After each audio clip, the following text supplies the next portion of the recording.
aluno! Olá, aluna! Tudo bem com vocês? Eu sou o professor Vinícius Braz, professor de Biologia e Ciências da Rede Estadual de Ensino. Estou hoje, junto com o nosso amigo Hermes, intérprete de Libras. Olá, Hermes!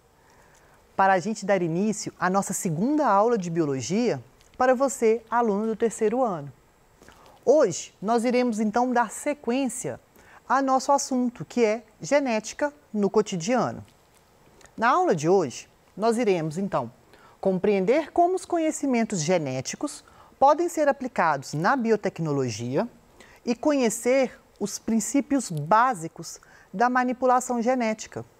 Então, nós vamos dar sequência à aula anterior, onde na aula anterior falamos sobre as enzimas de restrição, da técnica de DNA recombinante. Falamos sobre transgênicos, como que vai ocorrer então essa transgenia desses organismos geneticamente modificados. E, dando sequência, falaremos agora um pouquinho sobre a clonagem molecular. Isso mesmo, clonagem. Quando eu falo então sobre clonagem, eu estou falando que eu pegar um indivíduo e vou fazer uma cópia dele. Um clone, então vai ser isso que vai acontecer. Igual aconteceu nos Estados Unidos com a ovelha Dolly, Foi o primeiro ser vivo, então, a ser clonado, o primeiro animal a ser clonado. Só que essa técnica de clonagem ela é muito complexa e ainda tem vários paradoxos ainda não resolvidos e muitas polêmicas a respeito da clonagem. Mas só que quando falamos em clonagem a nível molecular, a nível de molécula, isso já é uma prática muito comum e utiliza-se princípios do DNA recombinante, que foi uma grande descoberta da engenharia genética e é muito útil para a nossa vida, igual a gente vai ver aqui agora. A clonagem molecular, então, ela vai ser o isolamento e a propagação em um organismo de moléculas idênticas do DNA. Então, eu quero clonar um fragmento do meu DNA. Eu vou pegar esse DNA, esse fragmento, e vou isolá-lo. E depois irei fazer cópias exatas dele. Isso, então, é uma técnica de clonagem. Utilizando-se, então, a técnica do DNA recombinante, nós vamos incorporar esse DNA recombinante em um plasmídio de uma bactéria. Lembram-se lá dessa técnica? Incorporei, então, esse DNA recombinante em um plasmídio, ele vai se duplicar, dividir naturalmente, igual as bactérias vão se reproduzir assexuadamente, por divisão binária. E a partir do momento, então, que elas vão se dividir, esse plasmídio, ele se divide também de maneira independente. E isso, depois, eu vou ter várias cópias, depois de um longo período, um período de tempo, que as bactérias se reproduzem de forma muito rápida. Então, ao final desse processo, eu terei várias cópias desse fragmento de DNA. Isso, então, vai ser uma clonagem molecular. Ou então, eu posso amplificar, fazer a amplificação desse fragmento de DNA utilizando uma técnica chamada de PCR, que é a reação em cadeia da polimerase. Vocês já devem ter ouvido falar sobre essa técnica. Quando vocês vão fazer, por exemplo, algum exame que pede lá reação em PCR, anticorpo em PCR, então vai ser essa reação em cadeia de polimerase que nós vamos ver aqui agora. Então, existem então algumas técnicas, que eu expliquei aqui duas, que vão ser bem específicas para a gente fazer essa clonagem molecular. Uma que nós chamamos de in vitro e a outra que nós chamamos de in vivo. Quando nós chamamos aqui de in vivo, sinal que eu estou utilizando a recombinação genética, criando então esse DNA recombinante, para que ele possa se incorporar no plasmídio dessa bactéria e ela vai se dividir naturalmente. Uma forma de clonagem in vivo. Quando eu falo ela in vitro, significa que eu estou fazendo ela totalmente em laboratório. Pego esse fragmento de DNA, irei amplificá-lo, utilizando a técnica de PCR, e ao final terei várias cópias idênticas desse fragmento. Vamos ver aqui então. como que vai acontecer? Esse primeiro aqui é o que eu falei com vocês, que é o ele in vivo, né? Então, o resultado vai ser a formação de uma colônia de bactérias, né, que vão ser transgênicas. Toda vez que eu tenho, então, um organismo, onde nesse organismo eu vou ter fragmentos de DNA incorporados ao seu DNA, e esses fragmentos, eles são de outra espécie, eu tenho, então, um organismo transgênico, sendo capaz, então, de sintetizar substâncias úteis para os seres humanos. Por exemplo, o caso da insulina, que eu cheguei a comentar na última aula, que a insulina, que antes era utilizada, a insulina do porco e insulina de boi, para os casos de diabetes, só que essa insulina, ela não era 100% idêntica à insulina humana. Então, ela causava algumas reações adversas, alguns efeitos colaterais. E sem contar também que era uma técnica mais cara e não se produzia em tanta quantidade quando, por exemplo, eu tinha que extrair essa insulina do porco ou do boi. Já com essa técnica, então, do DNA recombinante, né, como eu fiz a clonagem molecular desse fragmento, então, do DNA humano.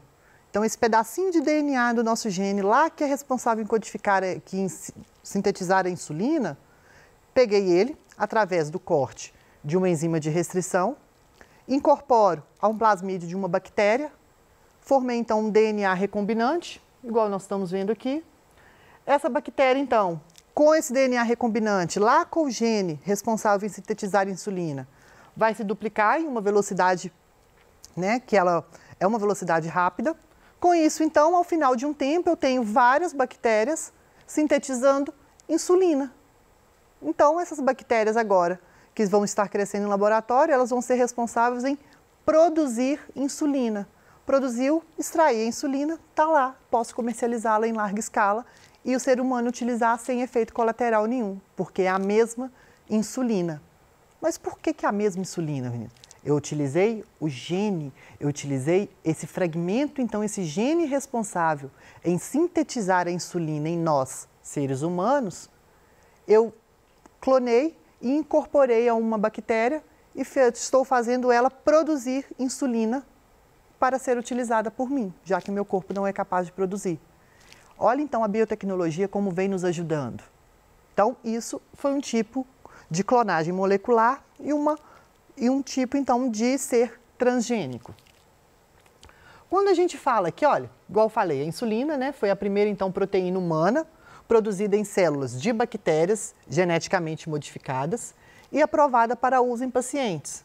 Antes do desenvolvimento dessa tecnologia, os diabéticos, eles dispunham apenas de injeções de insulina extraídas de animais como porcos e bois.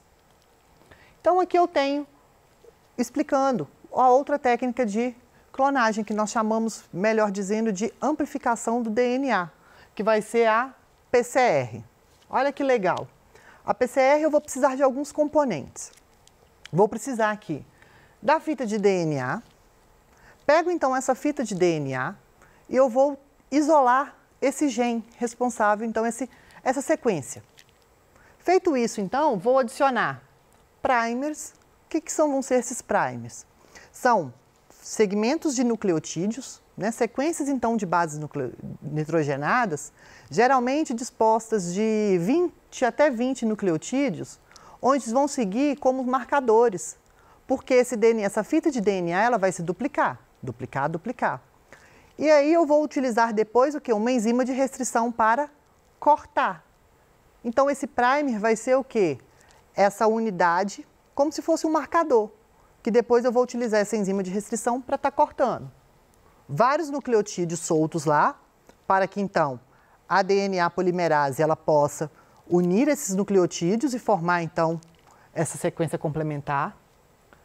A enzima polimerase, DNA polimerase, só que nesse caso aqui, nós vamos utilizar uma outra enzima, não uma enzima DNA polimerase nossa. Utilizaremos de uma bactéria, aliás, de uma árquea, melhor dizendo, que vai ser responsável em fazer essa amplificação desse DNA. Como assim, Vinícius? Nós sabemos que as árqueas elas vão viver em ambientes que nós chamamos assim, condições extremas. E essa arquinha específica, ela consegue aguentar viver em situações de altas temperaturas. Olha que interessante. E essa técnica de PCR, ela vai fazer uma série de eventos que vão aumentar a temperatura a ponto de desnaturar a proteína, diminui a temperatura para essa proteína então voltar a ter essa função, diminui e aumenta, diminui e aumenta. E essa então, DNA polimerase dessa arquea, ela consegue resistir isso sem desnaturar e inativar, o que nós chamamos de TAC polimerase. A solução e o tubinho lá, então, uma solução tampão, que vai ser essa solução onde vai ficar esses fragmentos de DNA e esse meio, lá tudo isso, e um tubinho, coloca isso na máquina. Feito isso, ó, vou subir a temperatura, essa máquina vai operar em um primeiro ciclo de 95 graus mais ou menos, onde então a molécula de DNA ela vai se desnaturar, então ela vai se desenrolar e depois ela vai separar. Separou, vou abaixar então para 55 graus, onde esses primers eles vão ser capazes de se ligar. Como já é uma sequência específica, vai se liga, ó. Se ligou então, aumenta de novo em 72 graus, que vai ser uma temperatura ótima para a TAC polimerase agir e ela vai terminar então de sintetizar o resto, de complementar essas cadeias correspondentes. Feito isso, ó, duas moléculas aqui. Faço um novo ciclo, aí essas duas vão originar mais 4, essas 4 e por aí sucessivamente. Ao final de 30 ciclos mais ou menos, eu vou ter lá milhares de bactérias, milhares de segmentos de DNA amplificados e clonados. Então aqui eu tenho a comparação, tá, da clonagem molecular utilizando as bactérias com a técnica do DNA recombinante e aqui utilizando então ciclos repetitivos, que são a técnica de PCR. Todos dois, tá? Eles vão ser bem úteis e bem utilizados atualmente, dependendo para qual fim e como que eu vou utilizá-lo. Feito isso, então, quando eu tenho, principalmente lá na técnica em laboratório, quando a gente faz PCR, eu tenho vários fragmentos de DNA lá. Quando eu jogo, então, a enzima de restrição, ela não vai cortar fragmentos desse DNA em locais específicos? Então, eu vou ter vários fragmentos, o que eu quero, o que eu não quero, uns menores, outros maiores, nucleotídeos, tá tudo lá. Como que eu vou fazer isso para separar agora? Faço depois o que eu chamo de uma técnica chamada de eletroforese, ou eletroforese por com gel de agarol, que é um tipo dessa eletroforese, né? Que então o resultado dessa eletroforese, quando eu faço, vai ser o quê? Uma imagem fotográfica semelhante a um código de barras, que a gente vai ver, ou que nós chamamos de impressão digital, que vai ser o DNA fingerprint, ou impressão digital do DNA, depois dessa amplificação e dessa eletroforese. Vamos ver como que vai funcionar isso. Essa eletroforese, ela vai ser o quê? Quando eu vou tratar então esse DNA com uma enzima de restrição, depois de amplificá-la, ela vai ter, igual eu falei, vários fragmentos lá, vários fragmentos de DNA, que eu quero e que eu não quero. Essa técnica, então, ela vai permitir eu separar esses fragmentos em tamanhos semelhantes através de um campo elétrico, tá? E a eletroforese, ela pode separar não só DNA, mas várias macromoléculas, tá? Como que vai acontecer? Então, aqui eu tenho a maquininha aqui que vai ser utilizada para estar fazendo esse eletroforese. Aqui eu vou ter a foto de uma impressão, depois quando vai estar pronta. E aqui eu vou ter uma foto da fibra de agarol. O agarol, ele vai ser uma substância gelatinosa que vai ser responsável e ela vai possuir vários filtros que vão filtrar, então, vai servir como filtro e vai dificultar esse caminho, essa passagem. Por quê? Quando eu tenho, então, várias moléculas lá de DNA, por exemplo, em vários tamanhos, essas moléculas elas vão andar de uma parte positiva, de uma parte negativa para uma parte positiva. Não é de acordo com a diferença, então, desse campo elétrico? A molécula de DNA, ela vai ser uma molécula carregada negativamente. Igual aqui, ó, a gente vai ver aqui no flip. Então, eu vou ter, aqui, ó, plaquinha. Tem um polo aqui negativo e um polo positivo. A molécula de DNA, ela é carregada negativamente. Então, elas são colocadas todas aqui. A partir do momento que eu ligo essa corrente elétrica, essa corrente flui do negativo para cá, para o positivo. Então, essas moléculas de DNA que são colocadas aqui, elas tendem a quê? Se movimentar, corretamente? Só que elas não são de tamanhos diferentes. Ao gel de agarol, o que que vai fazer? Essa fibra, ela vai dificultar a passagem, obviamente. Fragmentos menores de DNA vão passar com mais facilidade e fragmentos maiores vão se locomover pouco. Depois vou revelar, marco eles com uma substância fluorescente, que quando eu tiro isso daqui, olha, eu consigo ver literalmente esses fragmentos de tamanhos através, óbvio, de uma máscara que eu já tenho de acordo com esse tamanho específico. Então, eu expliquei basicamente o que vai acontecer, né? Então, eu vou pegar esses fragmentos de DNA, vou colocar em vários potinhos, deixa eu explicar aqui, é mais fácil na imagem. Então, pego, coloco lá o gel de agarol, o gel ele vai então ficar gelatinoso, fiz vários furinhos aqui então, onde esse DNA ele vai se deslocar sempre em linha reta, coloco depois as substâncias e anoto, sempre nesse primeiro canto aqui é a minha fita molde, que eu já sei o padrão dela e o tamanho como que é. E aqui as amostras que eu tenho. Feito isso, ligo, o DNA vai se movimentar. Feito isso, olha, eu sei que quanto mais próximo do polo negativo, são os fragmentos maiores. E quanto mais próximo do polo positivo, são os fragmentos menores. Aí eu consigo revelar. Feito esse revelamento, eu sei aqui, ó, os tamanhos de acordo com a máscara, vai que eu quero pegar esse pedaço aqui, ó.